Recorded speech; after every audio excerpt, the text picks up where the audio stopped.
Hola, queridos amigos, les habla el viejo zorro.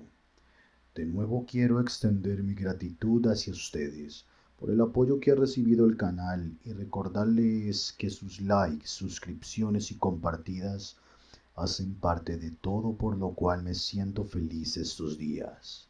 Es importante para mí conocer sus opiniones.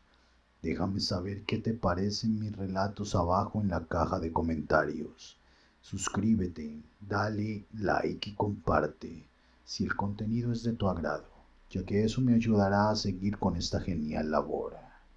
En la noche de hoy nos acompaña el indiscutible genio de Boston, Edgar Allan Poe, quien nos cuenta una historia que bien podría habernos pasado por irrumpir en las inhóspitas fronteras de la hipnosis. Conozcamos la verdad sobre el caso del señor Valdemar. De ninguna manera me parece sorprendente que el extraordinario caso del señor Valdemar haya provocado tantas discusiones. Hubiera sido un milagro que ocurriera lo contrario, especialmente en tales circunstancias, aunque todos los participantes deseábamos mantener el asunto alejado del público, al menos por el momento hasta que se nos ofrecieran nuevas oportunidades de investigación. A pesar de nuestros esfuerzos, no tardó en difundirse una versión tan espuria como exagerada, que se convirtió en fuente de muchas desagradables tergiversaciones y, como es natural, de profunda incredulidad. El momento ha llegado de que yo dé a conocer los hechos en la medida en que me es posible comprenderlos. Helos aquí sucintamente. Durante los últimos años el estudio del hipnotismo había atraído repetidamente mi atención. Hace unos 9 meses se me ocurrió súbitamente que en la serie de experimentos efectuados hasta ahora existía una omisión tan curiosa como inexplicable. Jamás se había hipnotizado a nadie in articulo mortis. Quedaba por verse si, en primer lugar, un paciente en esas condiciones sería susceptible de influencia magnética. Segundo, en caso de que lo fuera, si su estado aumentaría o disminuiría dicha susceptibilidad. Y tercero, hasta qué punto o por cuánto tiempo el proceso hipnótico sería capaz de detener la intrusión de la muerte. Quedaban por aclarar otros puntos, pero estos eran los que más excitaban mi curiosidad, sobre todo el último, dada la inmensa importancia que podían tener sus consecuencias. Pensando si entre mis relaciones habría algún sujeto que me permitiese verificar estos puntos, me acordé de mi amigo Ernest Valdemar, renombrado compilador de la Biblioteca Forensina y autor, bajo el nom de plume de Isaac Mars, de las versiones polacas de Wallenstein y Gargantua. El señor Valdemar, residente desde 1839 en Harlem, New York, es o era especialmente notable por su extraordinaria delgadez, tanto que sus extremidades inferiores se parecían mucho a las de John Randolph, y también por la blancura de sus patillas, en violento contraste con sus cabellos negros, lo cual llevaba a suponer con frecuencia que usaba peluca. Tenía un temperamento muy nervioso, que le convertía en un buen sujeto para experimentaciones hipnóticas. 2 o 3 veces le había adormecido sin gran trabajo, pero me decepcionó no alcanzar otros resultados que su especial constitución me había hecho prever. Su voluntad no quedaba nunca bajo mi entero dominio, y por lo que respecta a la clarividencia, no se podía confiar en nada de lo que había conseguido con él. Atribuía yo aquellos fracasos al mal estado de salud de mi amigo. Unos meses antes de trabar relación con él, los médicos le habían declarado tuberculoso. El señor Valdemar acostumbraba a referirse con toda calma a su próximo fin, como algo que no cabe ni evitar ni lamentar. Cuando las ideas a que he aludido se me ocurrieron por primera vez, Lo más natural fue que acudiese a Valdemar. Demasiado bien conocía la serena filosofía de mi amigo para temer algún crepúsculo de su parte. Por lo demás, no tenía parientes en América que pudieran intervenir para oponerse. Le hablé francamente del asunto y, para mi sorpresa, noté que se interesaba vivamente. Digo para mi sorpresa, pues si bien hasta entonces se había prestado libremente a mis experimentos, jamás demostró el menor interés por lo que yo hacía. Su enfermedad era de las que permiten un cálculo preciso sobre el momento en que sobrevendrá la muerte. Convinimos pues en que me mandaría llamar 24 horas antes del momento fijado por sus médicos para su fallecimiento. Hace más de 7 meses que recibí la siguiente nota de puño y letra de Valdemar. Estimado P, ya puede usted venir. D y F coinciden en que no pasaré de mañana a medianoche, y me parece que han calculado el tiempo con mucha exactitud. Firma Valdemar. Recibí el billete media hora después de escrito, y en 15 minutos más tarde estaba en el dormitorio del moribundo. No le había visto en los últimos 10 días, y me aterró la espantosa alteración que se había producido en tan breve intervalo. Su rostro tenía un color plomizo, no había el menor brillo en los ojos, y tan terrible era su delgadez que la piel se había abierto en los pómulos. Expectoraba continuamente y el pulso era casi imperceptible. Conservaba no obstante una notable claridad mental y cierta fuerza.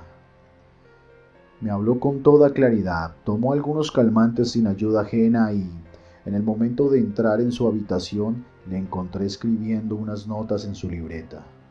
Se mantenía sentado en el lecho con la ayuda de varias almohadas, y estaban a su lado los doctores D y F. Luego de estrechar la mano de Valdemar, llevé aparte a los médicos y les pedí que me explicaran detalladamente el estado del enfermo.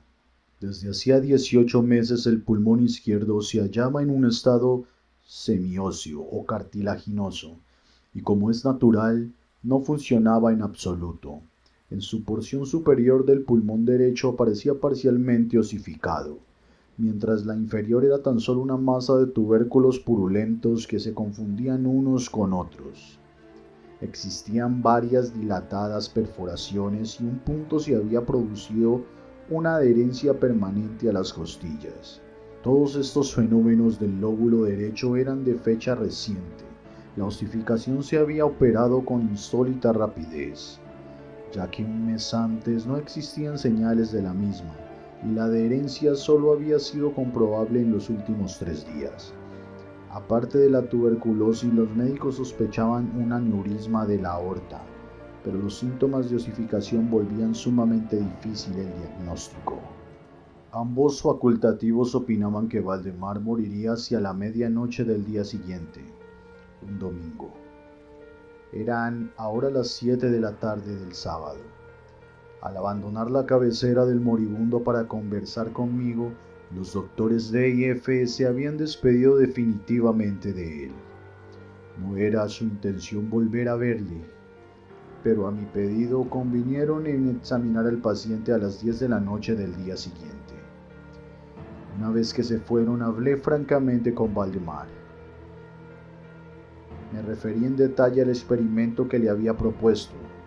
Nuevamente se mostró dispuesto e incluso ansioso por llevarlo a cabo, y me pidió que comenzara de inmediato.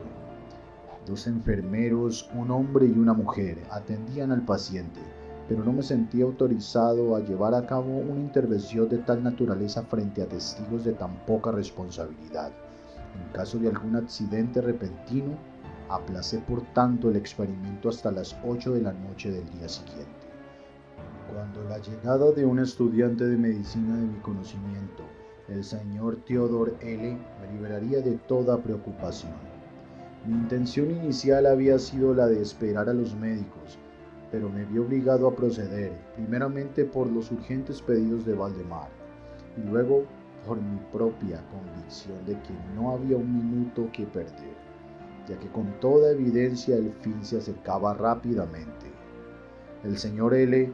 tuvo la amabilidad de acceder a mi pedido, así como de tomar nota de todo lo que ocurriera.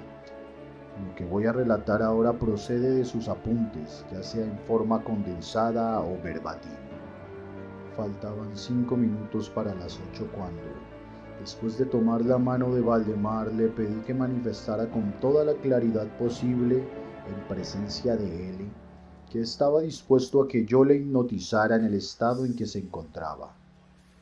Débil pero distintamente el enfermo respondió: sí, quiero ser hipnotizado, agregando de inmediato: me temo que sea demasiado tarde. Mientras así decía, empecé a efectuar los pases que en las ocasiones anteriores habían sido más efectivos con él. Sentía indudablemente la influencia del primer movimiento lateral de mi mano por su frente, pero aunque empleé todos mis poderes me fue imposible lograr otros efectos hasta algunos minutos después de las 10, cuando llegaron los doctores D y F, tal como lo habían prometido. En pocas palabras les expliqué cuál era mi intención, y como no pusieron inconveniente, considerando que el enfermo se hallaba ya en agonía, continué sin vacilar, cambiando sin embargo los pases laterales por otros verticales y concentrando mi mirada en el ojo derecho del sujeto. A esta altura su pulso era imperceptible y respiraba entre estertores, a intervalos de medio minuto. Esta situación se mantuvo sin variantes durante un cuarto de hora. Al expirar este periodo, sin embargo, un suspiro perfectamente natural, aunque muy profundo, escapó del pecho del moribundo. Mientras cesaba la respiración estertorosa, o mejor dicho, dejaban de percibirse los estertores. En cuanto a los intervalos de la respiración, siguieron siendo los mismos. Las extremidades del paciente estaban heladas. A las 11:05 advertí inequívocas señales de influencia hipnótica. La vidriosa mirada de los ojos fue reemplazada por esa expresión de intranquilo examen interior que jamás se ve sino en casos de hipnotismo, y sobre la cual no cabe engañarse. Mediante unos rápidos pases laterales hice palpitar los párpados, como al acercarse el sueño, y con unos pocos más los cerré por completo. No bastaba esto para satisfacerme, sin embargo, continué vigorosamente mis manipulaciones poniendo en ellas toda mi voluntad, hasta que hube logrado la completa rigidez de los miembros del durmiente, a quien previamente había colocado en la posición que me pareció más cómoda. Las piernas estaban completamente estiradas, los brazos reposaban en el lecho, a corta distancia de los flancos, y la cabeza había sido ligeramente levantada. Al dar esto por terminado era ya medianoche y pedí a los presentes que examinaran el estado de Valdemar.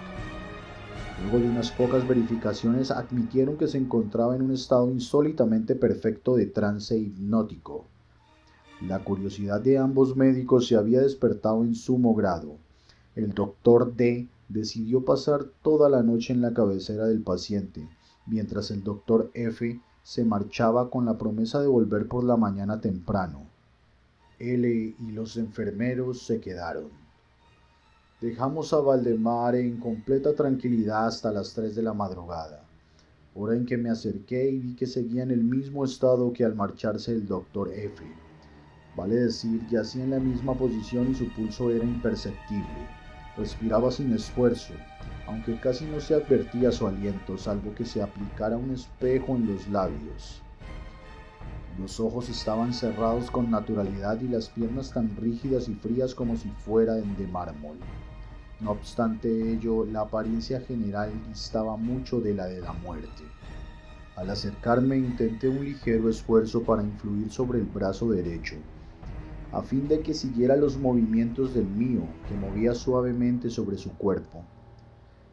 En esta clase de experimento jamás había logrado buen resultado con Valdemar, pero ahora para mi estupefacción vi que su brazo, débil pero seguro, seguía todas las direcciones que le señalaba el mío. Me decidí entonces a intentar un breve diálogo. «Valdemar, ¿duerme usted?», pregunté. No me contestó, pero noté que le temblaban los labios, por lo cual repetí varias veces la pregunta. A la tercera vez todo su cuerpo se agitó con un ligero temblor, Los párpados se levantaron lo bastante como para mostrar la línea en blanco del ojo. Moviéronse lentamente los labios, mientras en un susurro apenas audible brotaban de ellos estas palabras: sí, ahora duermo, no me despierte, déjeme morir así. Palpé los miembros, encontrándolos tan rígidos como antes. Volví a interrogar al hipnotizado. ¿Sigue sintiendo dolor en el pecho, Valdemar? La respuesta tardó un momento y fue aún menos audible que la anterior. No sufro, me estoy muriendo. No me pareció aconsejable molestarle más por el momento y no volví a hablarle hasta la llegada del doctor F., que arribó poco antes de la salida del sol y se quedó absolutamente estupefacto al encontrar que el paciente se hallaba todavía vivo. Luego de tomarle el pulso y acercar un espejo a sus labios, me pidió que le hablara otra vez, a lo cual accedí. Valdemar, dije, ¿sigue usted durmiendo? Como la primera vez, pasaron unos minutos antes de lograr respuesta.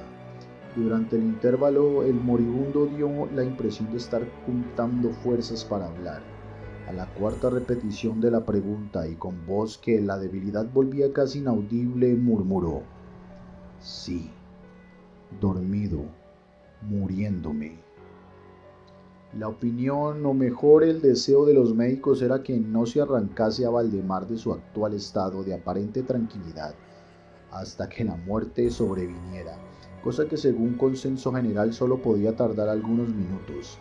Decidí, sin embargo, hablarle una vez más, limitándome a repetir mi pregunta anterior.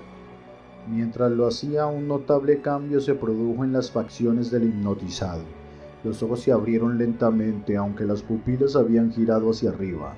La piel adquirió una tonalidad cadavérica más semejante al papel blanco que al pergamino, y los círculos sépticos que hasta ese momento se destacaban fuertemente en el centro de la mejilla se apagaron bruscamente. Empleo estas palabras porque lo instantáneo de su desaparición trajo a mi memoria la imagen de una bujía que se apagaba de un soplo. Al mismo tiempo, el labio superior se replegó, dejando al descubierto los dientes que antes cubría, mientras la mandíbula inferior caía con un sacudimiento que todos oímos, dejando la boca abierta de par en par y revelando la lengua hinchada y ennegrecida. Supongo que todos los presentes estaban acostumbrados a los horrores de un lecho de muerte, pero la apariencia de Valdemar era tan espantosa en aquel instante que se produjo un movimiento general de retroceso. Comprendo que he llegado ahora a un punto de mi relato en el que el lector se sentirá movido a absoluta incredulidad. Me veo, sin embargo, obligado a continuarlo. El más imperceptible signo de vitalidad había cesado en Valdemar. Seguros de que estaba muerto, lo confinamos ya a los enfermeros, cuando nos fue dado observar un fuerte movimiento vibratorio de la lengua. La vibración se mantuvo aproximadamente durante un minuto. Al cesar, de aquellas abiertas e inmóviles mandíbulas brotó una voz que sería insensato pretender describir.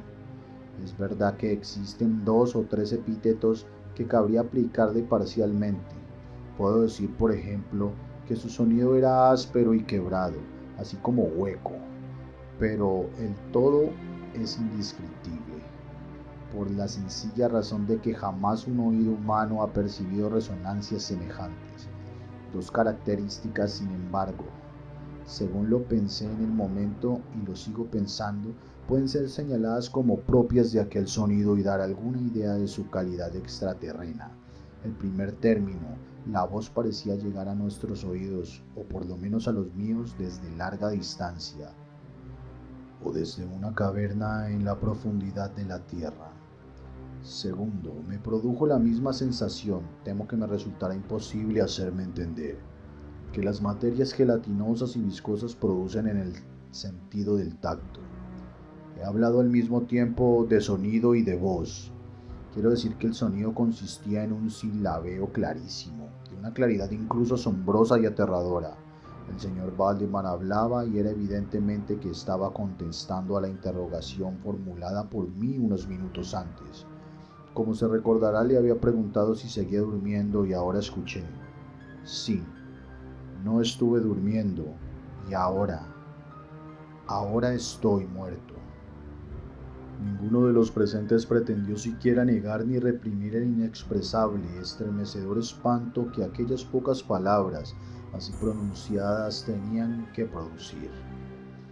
El estudiante, cayó desvanecido. Los enfermeros escaparon del aposento y fue imposible convencerlos de que volvieran. Por mi parte no trataré de comunicar mis propias impresiones al lector. Durante una hora, silenciosos, sin pronunciar una palabra, nos esforzamos por reanimar a L. Cuando volvió en sí, pudimos dedicarnos a examinar el estado de Valdemar. Seguía en todo sentido como lo he descrito antes, salvo que el espejo no proporcionaba ya pruebas de su respiración. Fue inútil que tratáramos de sangrarlo en el brazo. Debo agregar que éste no obedecía ya a mi voluntad. En vano me esforcé por hacerle seguir la dirección de mi mano. La única señal de la influencia hipnótica la constituía ahora el movimiento vibratorio de la lengua cada vez que volvía a hacer una pregunta a Valdemar. Se diría que trataba de contestar, pero que carecía ya de voluntad suficiente. Permanecía insensible a toda pregunta que le formulara cualquiera que no fuese yo. Aunque me esforcé por poner a cada uno de los presentes en relación hipnótica con el paciente. Creo que con esto he señalado todo lo necesario para que se comprenda cuál era la condición del hipnotizado en ese momento. Se llamó a nuevos enfermeros y a las 10 de la mañana abandoné la morada en compañía de ambos médicos y L. Volvimos por la tarde a ver al paciente. Su estado seguía siendo el mismo. Discutimos un rato sobre la conveniencia y posibilidad de despertarlo, pero poco nos costó llegar a la conclusión de que nada bueno se conseguiría con eso. Resultaba evidente que hasta ahora la muerte, o eso que de costumbre se denomina muerte, había sido detenida por el proceso hipnótico. Parecía claro que, si despertábamos a Valdemar, lo único que lograríamos sería su inmediato o por lo menos su rápido fallecimiento. Desde este momento hasta fines de la semana pasada, vale decir casi 7 meses, continuamos acudiendo diariamente a la casa de Valdemar, acompañados una y otra vez por los médicos y otros amigos. Durante todo este tiempo el hipnotizado se mantuvo exactamente como lo he descrito. Los enfermeros le atendían continuamente. Por fin el viernes pasado resolvimos hacer el experimento de despertarlo, o tratar de despertarlo. Probablemente el lamentable resultado del mismo es el que ha dado lugar a tanta discusión en los círculos privados y a una opinión pública que no puedo dejar de considerar como injustificada. A efectos de liberar el trance hipnótico al paciente, acudí a los pases habituales. De entrada resultaron ser infructuosos. La primera indicación de un retorno a la vida lo proporcionó el descenso parcial del iris. Como detalle notable se observó que este descenso de la pupila iba acompañado de un abundante flujo de icor amarillento, procedente de debajo de los párpados, que despedía un olor penetrante y fétido. Alguien me sugirió que tratara de influir sobre el brazo del paciente, como al comienzo. Lo intenté sin resultado. Entonces el doctor F. expresó su deseo de que interrogara al paciente. Así lo hice con las siguientes palabras: Señor Valdemar, ¿puede explicarnos lo que siente o lo que desea? Instantáneamente reaparecieron los círculos sépticos en las mejillas. La lengua tembló, o mejor dicho, rodó violentamente en la boca, aunque las mandíbulas y los labios siguieron rígidos como antes. Y entonces resonó aquella horrenda voz que he tratado de describir. Por amor de Dios, pronto, pronto, hágame dormir o despiérteme. Pronto, despiérteme. Le digo que estoy muerto. Perdí por completo la serenidad y durante un momento me quedé sin saber qué hacer. Por fin intenté calmar otra vez al paciente, pero al fracasar debido a la total suspensión de la voluntad, cambié el procedimiento y luché con todas mis fuerzas para despertarlo. Pronto me di cuenta de que lo lograría, o por lo menos así me lo imaginé. Y estoy seguro de que todos los asistentes se hallaban preparados para ver despertar al paciente. Pero lo que realmente ocurrió fue algo para lo cual ningún ser humano podía estar preparado. mientras ejecutaba rápidamente los pases hipnóticos entre los clamores de muerto, muerto, que literalmente explotaban desde la lengua y no desde los labios del sufriente. Bruscamente todo su cuerpo, en el espacio de un minuto o aún menos, se encogió, se deshizo, se pudrió entre mis manos. Sobre el lecho ante todos los presentes no quedó más que una masa casi líquida de repugnante, de abominable putrefacción.